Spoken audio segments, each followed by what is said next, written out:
Rishi's International School offer 100% scholarship to the students who secured 450 and above in 10th class. Chola சாம்ராஜ்யத்தின் வரலாற்று சுவடுகளை மீட்டெடுக்கும் விதமாக நாகையில் புத்த விகாரை அகழாய்வு செய்யும் பணியை தமிழக அரசு தொடங்கியுள்ளது. நாகையில் கிபி 10 முதல் 13ஆம் நூற்றாண்டு வரை பிற்கால சோழர்களின் ஆட்சி காலத்தில் புத்தம் சமண சமயங்களுக்கு ஆதரவு அளிக்கப்பட்டு வந்ததாக வரலாற்று சான்றுகள் கூறுகின்றன. இதனை உறுதிப்படுத்தும் விதமாகவும் சோழ சாம்ராஜ்யமான தமிழர்களின் தொன்மைகளை மீட்டெடுக்கும் வகையிலும் புதுப்பிக்கப்பட்ட பழைய நீதிமன்ற வளாகத்தில் உள்ள சூடாமணி புத்த விகாரை ட்ரோன் மூலம் அளவிடும் முதற்கட்ட பணியை தொல்லியல் துறை அதிகாரிகள் மேற்கொண்டனர். நாகப்பட்டினம் மிகச் சிறப்பு வாய்ந்த ஒரு வரலாற்று தொன்மையான ஆதாரங்களை கொண்ட ஒரு மாவட்டம் என்பது நம்ம எல்லாம் அறிஞ்சது.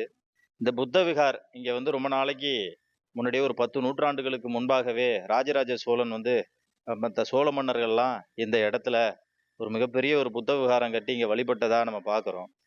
இந்த நாகப்பட்டினம் இருக்கக்கூடிய நீதிமன்ற வளாகத்தில் இன்னைக்கு தொல்லியல் துறை தமிழ்நாடு அரசு ஏற்பாடு செய்த மாதிரி ஆய்வுக்கு இந்த தொல்லியல் துறை இன்னைக்கு இந்த புத்த விகாரம் இருக்கிறது இந்த உண்மைதானா என்ற ஒரு அடிப்படையில் இன்னைக்கு ஆய்வை தொடங்கியிருக்காங்க. ரொம்ப சிறப்பு வாய்ந்த ஒரு சூழல். கரூர் மாவட்டம் நெரூரில் உள்ள ஆரவாயி அம்மன் கோயிலில் வைகாசி விழா நடத்த உயர்நீதிமன்றம் அனுமதி அளித்துள்ளது. இரு சமூகத்தைச் சேர்ந்த பொதுமக்களுக்கு சொந்தமான இந்த கோயிலின் தேரானது பட்டியல் சமூக மக்கள் வசிக்கும் பகுதிக்குள் வருவதில்லை என்று அப்பகுதியைச் சேர்ந்த ரமேஷ் என்பவர் பொதுநல வழக்கு தொடர்ந்திருந்தார். இந்த வழக்கை விசாரித்த மெட்ராஸ் உயர்நீதிமன்ற மதுரை அமர்வு கோயில் குழு உறுப்பினர்கள் திட்டமிட்டபடி திருவிழாவை நடத்தவும் கோயில் தேர் ஊர்வலத்தை சேனப்பாடி குக்ராம எல்லை வரை எடுத்துச் சென்று அம்மனுக்கு படையல் செலுத்தவும் அனுமதி அளித்தனர்.